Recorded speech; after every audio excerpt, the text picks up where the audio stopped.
Hello and welcome to the video. This video is all about this little fella here. This is a Kopis Mini, has 3-inch props, and it also has the DJI HD FPV setup in here as well. Now you don't have to have it with that, you can order it without, and you can order it with traditional FPV, but I have been looking for another little ship, a smaller quad that's less intimidating for people with the DJI HD system on it. Now until now, I've actually been flying this Cinewoop. Again, links below to all the reviews and the setup videos for these various models. But this Cinewoop has these kind of enclosed props and again has the DJI system in it. And this is the one that I've been flying pretty much predominantly with the DJI HD stuff. And it is a fab quad. But it's not really designed for super fast racing and moves because these kind of shrouds, I guess you'd call them, kind of catch the air a little bit. So I'm fascinated to see how this little fella flies. And also HolyBro, when they make a quad, they put an awful lot of time and effort into it. So again, this has T motors on it and a really high spec.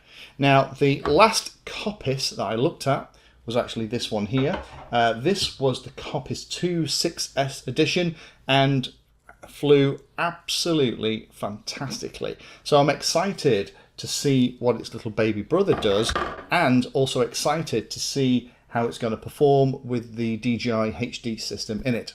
So join me for the unboxing. I'll go through the setup steps in case you're not sure of how that all works, and then go through some flying footage. So let me show you how it comes in the box. It comes in the same size box as all of the other models that I've looked at recently from HolyBro, and that is the Kopis, things like the Cinewoop and stuff that we've just looked at in the introduction. So let me get rid of this cellophane and then I can open it up. So this is the Kopis Mini with the DJI Air unit. Again, you can order it with standard analog stuff, with the air unit, without the air unit. I've just ordered it all ready to go, and as I pull the box out, it's the same size box as all the other HolyBro products that I've looked at recently. These boxes are brilliant for keeping the model safe and sound and to protect them from transport. However, when I open this up, there's an awful lot of space each side of this little fella. It would make sense, I think, to have a much smaller box than this to carry around such a small model. It would make it easier to protect in something like a backpack if you're going to fly around and have a cheeky little flight in the middle of nowhere like I hope to do with this. If I open the other side and take out these other pieces, you get a handful of extra bits here as well. First of all, as you can probably see, is the manual for the air side unit. I'm going to have to activate and update that and bind it to the HD DJI radio and goggles. One set of props, that's the spec, just one set, would have been nice to have two. And then the last is a bag of bits, that's the cable from the back of the air side unit that isn't needed. Prop nuts, a couple of cable ties, and the pad for the battery. Now to set this up, you're going to have to power the system using a little battery and then go through the update process with the DJI Assistant. Again, I'll put a link in the description. If you're not sure how the DJI stuff all works, that goes through it in a no hype kind of way, showing you how to bind it and put it all together. Now this one needed updating. It was a slightly old version of the firmware. I'm going to update it to the same version of firmware that's currently on my goggles and on the DJI radio that's going to have to bind to this to control everything with. The reason I'm doing it that way is I don't want to update everything just at the moment. If I update it the same version, then hopefully everything is going to work. Once it's updated and activated, I'm also then going to have to bind it to both the radio and the goggles, and then that system is going to be ready. In beta flight, if we connect it up and have a look, this is what it looks like. So the model's all working. That's fab. Let's turn on expert mode. See, it's got a barometer, gyro accelerometer. Ports look like this. So it looks like UART1 is turned on for the telemetry back to the HD system. So we have the on-screen display. So that's what that's all about. In the configuration tab, D-Shot 600, motor stops turned off. Just make a note of how that's set up. 8K gyro and PID loop frequencies, but this is an F7 board in this, so the CPU load is absolutely buttons. S-Bus receiver, telemetry turned on, Air mode is turned on all the time, on-screen displays turned on, anti-gravity, dynamic filters turned on. I'm going to turn on the beacon tones as well. This little model does have a piezoelectric buzzer, but I'm going to turn on it all because with a smaller model it will disappear in the grass. Power settings look like that. Failsafe is set to drop. PID tuning is set like this. It does fly very nicely indeed. I'll show you a bit more of that in a minute. Well, let me just show you how they've got it set up.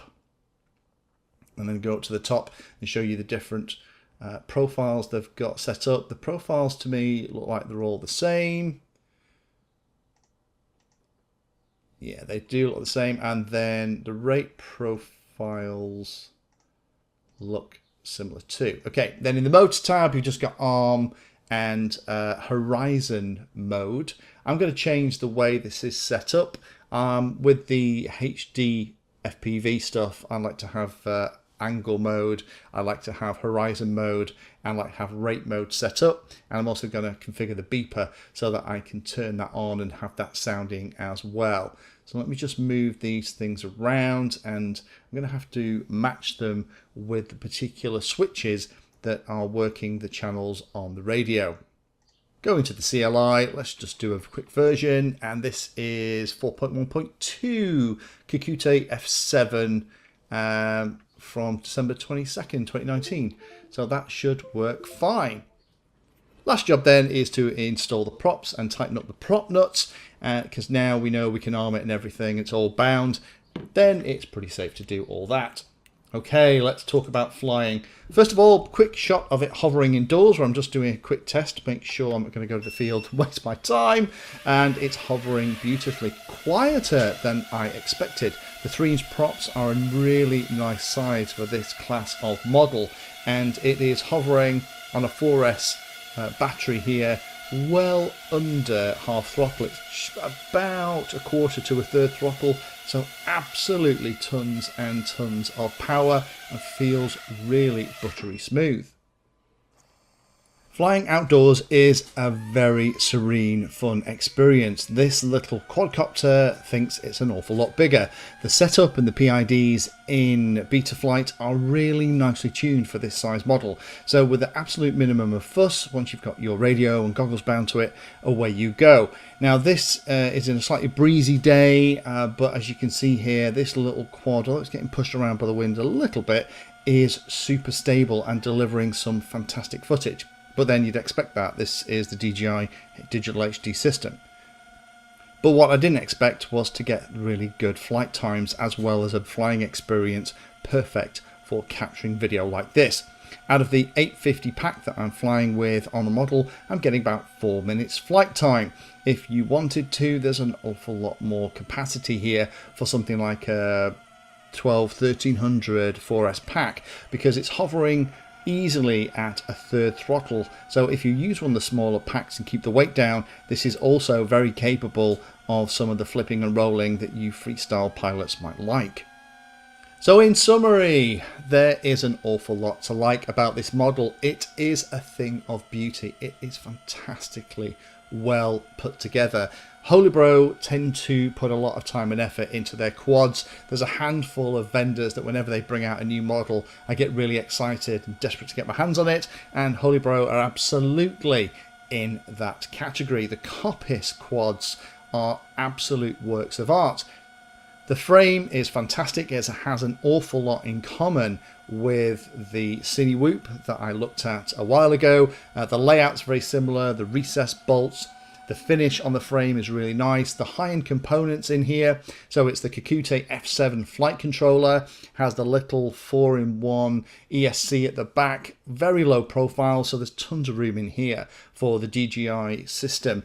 In fact, looking at it, it makes an awful lot of sense the way they've laid this out, but it's also the little touches in here too that's very welcome. Things like there's a little buzzer little piezoelectric buzzer that makes a noise. Lots of these smaller models just kind of forget about that, and that's really important. You want this thing making as much noise as possible, so if you lose it in a bush or in long grass after a flight, if it comes down because you maybe pushed the battery too hard, or it came down in the field in a slightly different place than you were expecting, and your spotter didn't see exactly where it came down, you need to be able to find it. And it's great that HolyBro have included those pieces.